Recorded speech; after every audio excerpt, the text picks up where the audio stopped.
Break के बाद आपका एक बार फिर से स्वागत है हमारी विशेष प्रस्तुति आधी आबादी का अधूरा अस्तित्व में।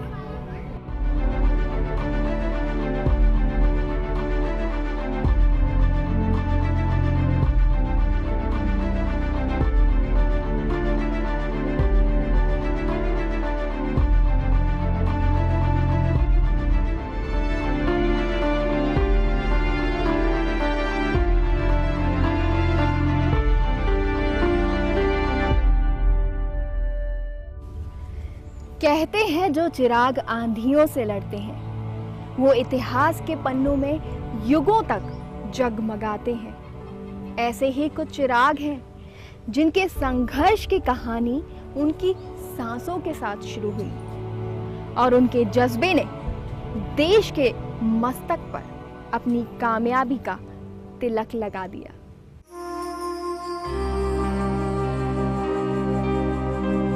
इस कड़ी में सबसे पहला नाम आता है हमारी केंद्रीय मानव संसाधन विकास मंत्री स्मृति ईरानी का। जी हाँ, सही सुना आपने, स्मृति ईरानी, जिन्होंने अपनी प्रतिभा से अलग अलग क्षेत्रों में, चाहे वो अदाकारी हो या राजनीति या निजी जीवन, जिसमें एक मिसाल कायम की है। उन्होंने ये बात कही कि मैं पहली बार इस बात को जाहिर कर रही हूँ कि मेरी माँ बहादुर थी, इसलिए मैं आज आपके सामने खड़ी हूँ।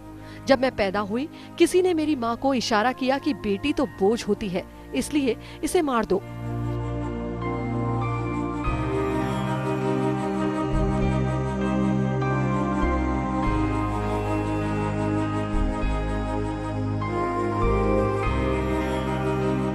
हो सकता है आज उसने अपनी बेहतरीन अदाकारी से तीसरा नेशनल अवार्ड अपने नाम किया हो सकता है आज उसकी एक झलक पाने के लिए सैकड़ों की तादाद में भीड़ उमड़ पड़ती हो, लेकिन एक समय ऐसा भी था जब उसे जन्म देने वाले माँ बाप ही हर वक्त उसे ये याद दिलाते थे कि वो उनकी अनचाही संतान है।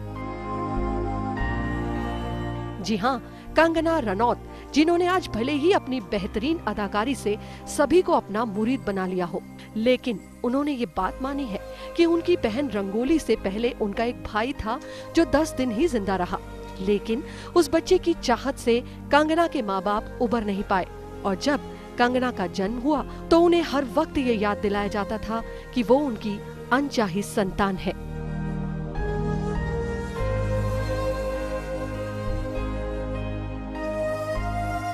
मैं रंगोली के बारे में नहीं कह सकती, लेकिन मुझे अपने बारे में पता है। मैं इस तथ्य को स्वीकार नहीं करती हूँ कि मैं किसी से कम हूँ, इसलिए मैंने अपने लालन पालन के समय खुद को थोड़ा असहज महसूस किया, क्योंकि मुझे वैसे नहीं देखा गया जिस तरह मुझे देखा जाना चाहिए था। मेरे माता पिता की रंगोली से पहले भी एक संतान थी जो लड़का था। जन्म के 10 दिनों के भीतर ही उसकी मृत्यु हो गई। उसे हीरो नाम दिया गया था। मेरे माता पिता लड़के को खोने के दुख से उबर नहीं पाए थे। उसके बाद रंगोली का जन्म हुआ। उसके जन्म पर भव्य समारोह किया गया, उसकी अच्छी तरह देखभाल की गई, लेकिन मैं तो उनकी इच्छा नहीं रहते हुए पैदा हुई। जब मेरा जन्म हुआ तब मेरे माँ बाप, खासतौर पर मेरी माँ, दूसरी बेटी के जन्म को स्वीकार नहीं कर पाई। मैं इन कहानियों के बारे में विस्तार से इसलिए जानती हूँ क्योंकि जब भी कोई मेहमान आता या कोई समारोह होता, वो ये कहानी मेरे सामने दोहराते थे कि मैं एक अनचाही संतान थी।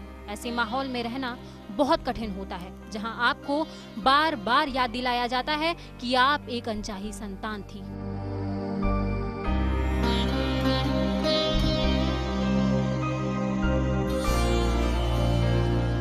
अब बात करेंगे राजस्थान की विश्व प्रसिद्ध कालबेलिया डांसर गुलाबो की, जिसे नियति ने शायद सिर्फ इसलिए बचा लिया हो क्योंकि उसके हाथों राजस्थान के सांस्कृतिक कालबेलिया नृत्य को विश्व पटल पर चमकना था, वरना वो कब की अपनी दकियानूसी परंपराओं की भेंट चढ़कर जमींदोज हो चुकी होती।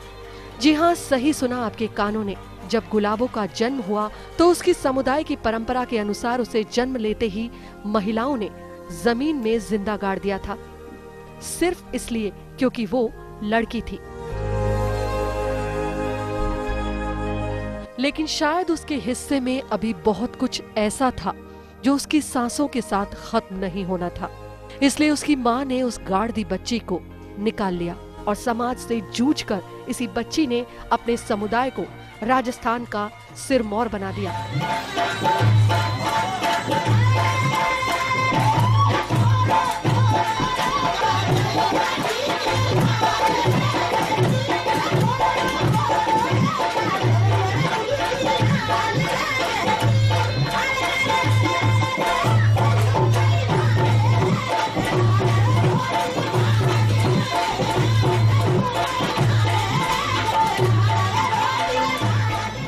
मेरे घर में 3 बहनें थी और 3 भाई थे। चौथा नंबर 7वां नंबर मेरा हुआ, बहनों में चौथा नंबर। तो हमारे समाज में क्या लड़कियां ज़्यादा रखते नहीं थे, गाड़ देते थे। और वही मेरे साथ हुआ कि मैं चौथी हुई तो मेरे पिताजी घर पे थे, ने मेरे को ज़मीन में गाड़ दिया था जिंदगी। तो मेरे पिताजी को जब पता चला कि मेरे को ज़मीन में गाड़ दिया था, 5 घंटे बाद मेरी माँ निकाल के लेके आई। जब से मेरे पिताजी 5-6 महीने की हुई थी, मेरे पिताजी मेरे को साथ रखते थे हमेशा, सांपों के साथ। तो मैं सांपों के साथ में रहती थी। जब 6-7 महीने की थी, सांपों का बचा हुआ दूध, जो भी औरतें उनको सांपों को पिलाते, तो वो सांपों का बचा हुआ दूध मेरे को पिलाते थे मेरे पिताजी। तो बस कुछ प्रेरणा सांपों से मिली है, कुछ हमारे मतलब सपेरा हूँ मैं, तो हो सकता है कि मैं कोई पिछले जन्म में असली सपनी हूँ।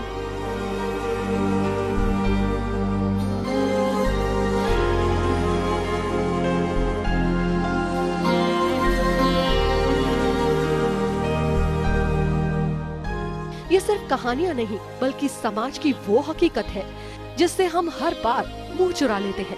इस हकीकत को अपनी दहलीज में ही दफन कर देना चाहते हैं ताकि घुटते हुए और रुधे हुए गलों की सिसकियां कहीं हमारी काली नीयत की चुगली न कर दें।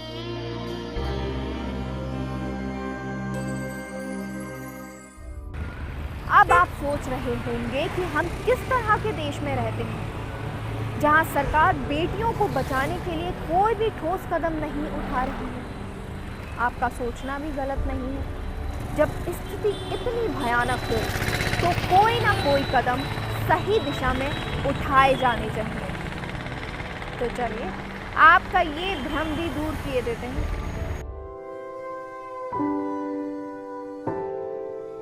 ऐसा नहीं है कि काम नहीं हुआ, कानून नहीं बने।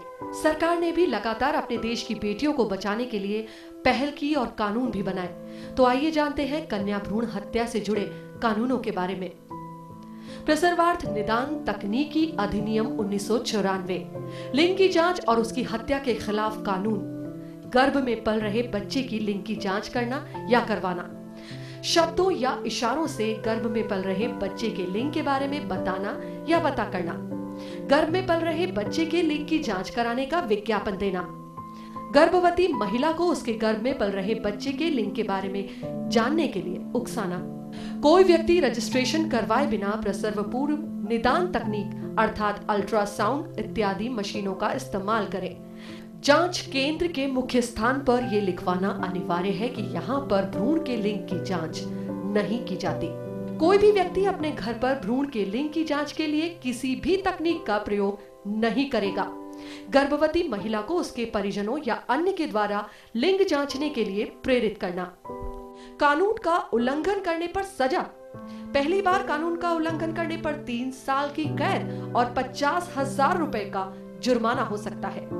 दूसरी बार पकड़े जाने पर 5 साल की कैद और 1 लाख रुपए तक का जुर्माना हो सकता है। लिंग की जांच करने का दोषी पाए जाने पर क्लिनिक का रजिस्ट्रेशन रद्द कर दिया जाएगा। प्रसव पूर्व निदान तकनीक के इस्तेमाल की शर्तें। गर्भवती स्त्री की उम्र 35 साल से अधिक हो, गर्भवती स्त्री के 2 या 2 से अधिक गर्भपात या गर्भस्राव हो चुके हों, गर्भवती स्त्री नशीली दवा, संक्रमण या रसायनों जैसे सशक्त विकलांगता पदार्थों के संसर्ग में रही हो, गर्भवती स्त्री या उसके पति की मानसिक मंदता या स्तंभता जैसे किसी शारीरिक विकार या अन्य किसी आनुवांशिक रोग का पारिवारिक इतिहास रहा हो, केंद्रीय पर्यवेक्षक बोर्ड द्वारा संसूचित कोई अन्य अवस्था है। गर्भ चिकित्सकीय समापन अधिनियम 1971, कानूनी तौर पर गर्भपात की शर्तें। जब गर्भ की वजह से महिला की जान को खतरा हो, महिला के शारीरिक या मानसिक स्वास्थ्य को खतरा हो, गर्भ बलात्कार के कारण ठहरा हो, बच्चा गंभीर रूप से विकलांग या अपाहिज पैदा हो सकता हो, महिला या पुरुष द्वारा अपनाया गया कोई भी परिवार नियोजन का साधन असफल रहा हो, गर्भवती स्त्री डॉक्टर की सलाह से 12 हफ्तों तक गर्भपात करवा सकती है। 12 से ज्यादा तक 20 हफ्तों से कम गर्भ को गिरवाने के लिए 2 डॉक्टर्स की सलाह लेना जरूरी है। 20 हफ्ते के बाद गर्भपात नहीं करवाया जा सकता है। गर्भवती स्त्री का जबरदस्ती गर्भपात करवाना अपराध है। गर्भपात केवल सरकारी अस्पताल या निजी चिकित्सा केंद्र जहां बी फार्म लगा हो में सिर्फ रजिस्टर्ड डॉक्टर द्वारा ही करवाया जा सकता है। कानून का उल्लंघन करने पर सजा। धारा 313 के अनुसार स्त्री की सहमति के बिना गर्भपात करवाने वाले को आजीवन कारावास या जुर्माने की सजा दी जा सकती है। धारा 314 के अनुसार गर्भपात के दौरान स्त्री की मौत हो जाने पर 10 साल का कारावास या जुर्माना या दोनों हो सकते हैं। धारा 315 के अनुसार नवजात को जीवित पैदा होने से रोकने या जन्म के बाद उसको मार देने की कोशिश करने के अपराध करने पर 10 साल की सजा या जुर्माना दोनों की सजा हो सकती है। यहाँ तक कि देश के प्रधानमंत्री नरेंद्र मोदी ने भी इस विषय को गंभीरता से लेते हुए खुद कमान संभाली है और पूरे देश का आह्वान किया है कि बेटी नहीं होगी तो अपना कल कहां से लाओगे। शपथ लेता हूं कि मैं लिंग चयन एवं कन्या भ्रूण हत्या का विरोध करूंगा। इतने नियम, इतने कानून, फिर कमी कहाँ रह गई? कमी है हमारी सोच में, हमारे मन में। जब तक बदलाव अंदर से नहीं आएगा तब तक सारी योजनाएं बेमानी हैं। तो आइए एक कोशिश करते हैं, एक उम्मीद देते हैं हमारी बेटियों को, उनके सुरक्षित अस्तित्व, क्योंकि जो रचती है संसार उसे भी लेने दें आकार। हमारी खास प्रस्तुति में आज के लिए इतना ही। नमस्कार।